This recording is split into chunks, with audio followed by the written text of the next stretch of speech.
José Luis Pérez Guadalupe, ex jefe del Instituto Nacional Penitenciario, es decir, del INPE. ¿Cómo está, señor Pérez?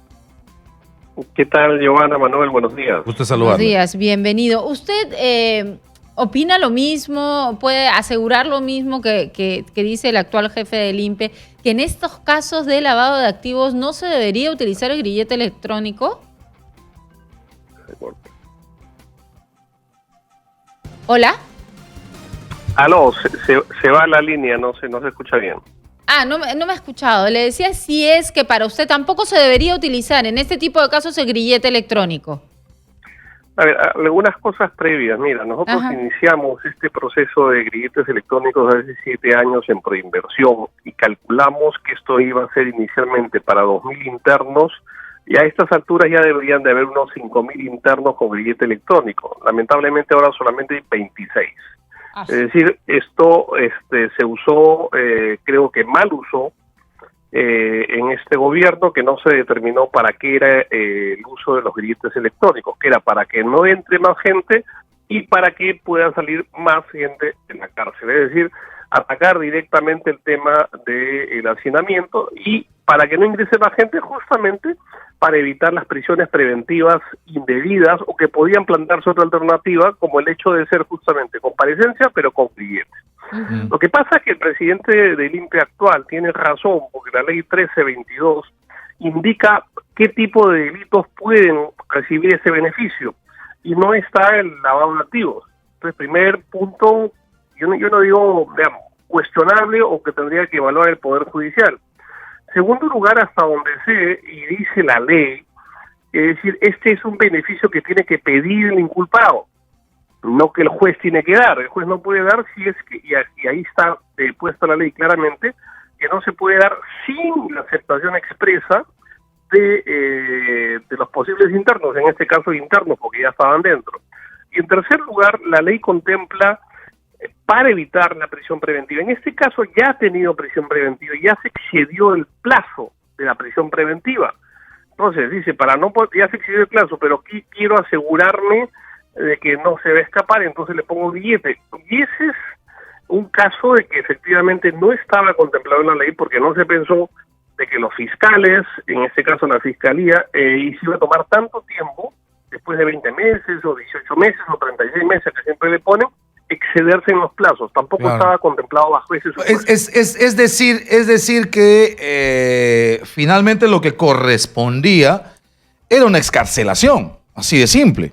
O sea, vence el plazo de prisión preventiva, la fiscalía no acusa, no denuncia, o, como en este caso, sí denuncia, y el Poder Judicial, el juez que corresponde, no establece cita y fecha para control de acusación, para ver si se inicia juicio oral. Lo que corresponde al juez, que en este caso sería el de primera instancia, el señor Richard Concepción Carhuancho, es haber establecido una excarcelación así de simple.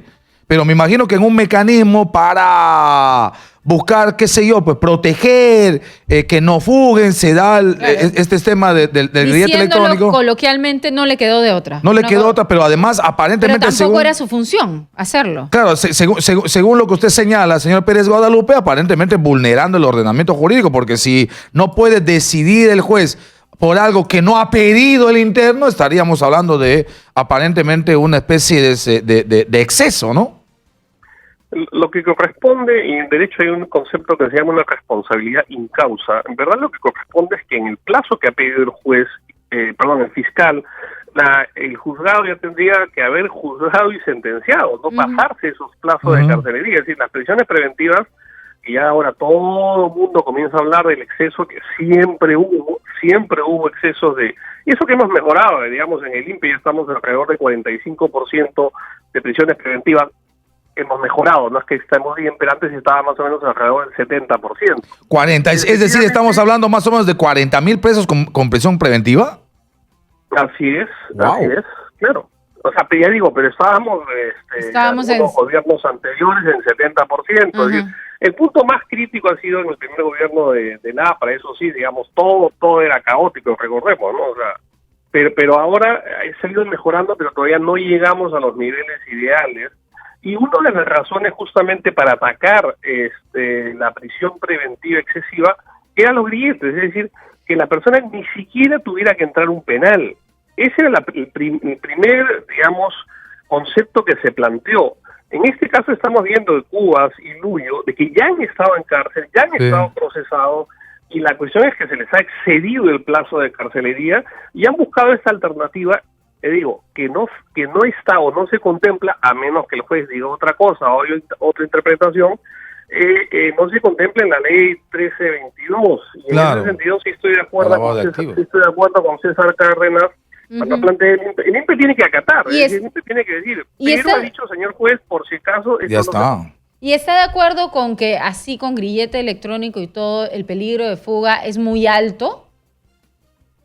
A ver, cuando nosotros presentamos esta iniciativa, ya digo, hace como 7 años, primero yo viajé a Brasil y después a Francia, sin ningún costo para el Estado, por si acaso, para ver cómo funcionaban los grilletes electrónicos. Y hay una serie de modalidades y costos también de grillete electrónico. Entonces, habría que también ver la calidad de la señal de grillete electrónico. O sea, tienes grilletes electrónicos muy básicos, hasta grilletes electrónicos con los cuales tú puedes conversar con la persona que tiene el grillete, es decir, te puede contestar, hay una manera de comunicarse directo. Hasta donde yo entiendo, este es un grillete intermedio que se le puede ubicar, es decir, cumple su función, porque inmediatamente sale de radio que se le ha determinado, y esto es relativamente fácil hacerlo, enciende una alarma y tiene que haber un modo de comunicarse, un teléfono fijo, celular o qué sé yo, para preguntarle, señor, qué pasa, por qué se ha salido de la alarma. Pues puede ser alguna emergencia, puede ser alguna cosa que se salió una cuadra, digamos, hay 1001 ponderables, no habría mayor problema. Sobre todo cuando hablamos de arresto domiciliario, e inclusive dentro de esta posibilidad cabe el caso de que puede ir a trabajar. Entonces, tampoco que sería, suponiendo que le marcan una ruta a su trabajo todos los días, pero en la combi que va, hay una calle que están trabajando, se aparta la combi de esa ruta normal o ordinaria, entonces también se prende la alarma. Entonces hay una serie de casuísticas que se contempla en estos casos. Claro, pero no es el caso de Jorge Cuba ni de Edwin Luyo, que parece que van con arresto domiciliario y con grillete, ¿no? Exactamente, no sería el caso. Ahora, esto lanza la alarma y, como dice la ley, lo tiene que manejar el INPE avisa al juzgado, o eventualmente, si son sentenciados, estos son todavía procesados, tendría que avisar a la policía para que intervenga. Es decir, el INPE no puede... Ahora, pero a partir de la experiencia Luyo y la experiencia Cuba y la concreción de billetes electrónicos y la decisión de un juez de aplicar, yo me imagino que todos los demás podrían solicitarlo. ¿Por qué no? Es decir, si se abre una instancia concreta, una opción concreta, una alternativa concreta, además establecida en el ordenamiento jurídico, que se ha estado negando hasta ahora porque nos hemos ido de frente a la prisión preventiva, yo sí, y se lo digo con total sinceridad, yo sí no estoy de acuerdo con el asunto de que se diga que hay exceso en carcelería de prisión preventiva, por lo menos en el tema de lucha contra la corrupción. Me parece que los más están afuera y me parece que más gente debería entrar. Pero claro, en el conjunto, en el análisis que usted hace, ciertamente no podemos tener 40 y tantos mil presos con prisión preventiva. Esa debería ser una preocupación que habla más que de un caso y de otro caso, y más que la defensa de un ladrón y otro ladrón, habla de la necesidad de reforma del aparato de justicia, que eso es otro debate. Pero digo, si ya están probando con esto y ya se concreta, todos los demás podrían pedirlo, ¿no le parece? Yo estoy de acuerdo, Manuel, contigo en esos dos presupuestos. En primer lugar, de que tendría que haber más gente dentro.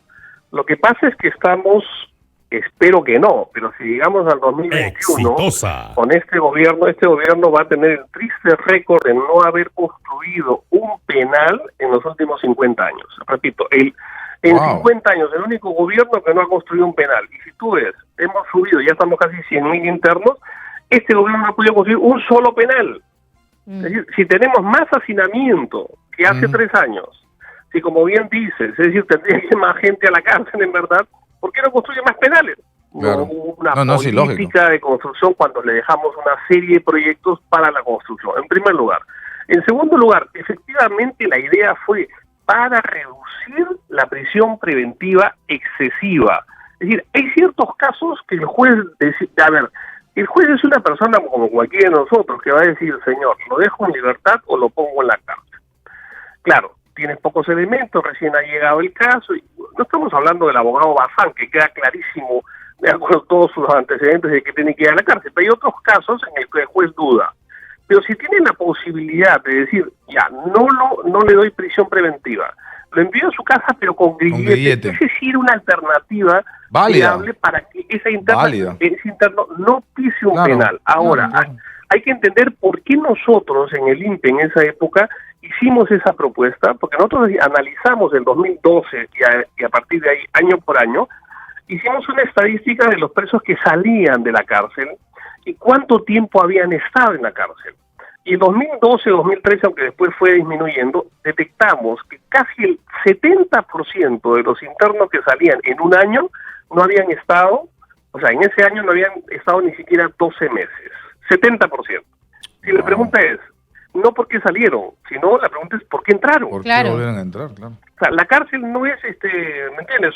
Un pasaje de verano, de invierno, de unos meses. Entonces, a raíz de eso que conversamos con el Poder Judicial en ese momento, nosotros también como INPE planteamos a Proinversión esa alternativa para que no entren. O sea, esa gente que podía ser 6-7 mil personas al año, nunca debieron entrar a un penal.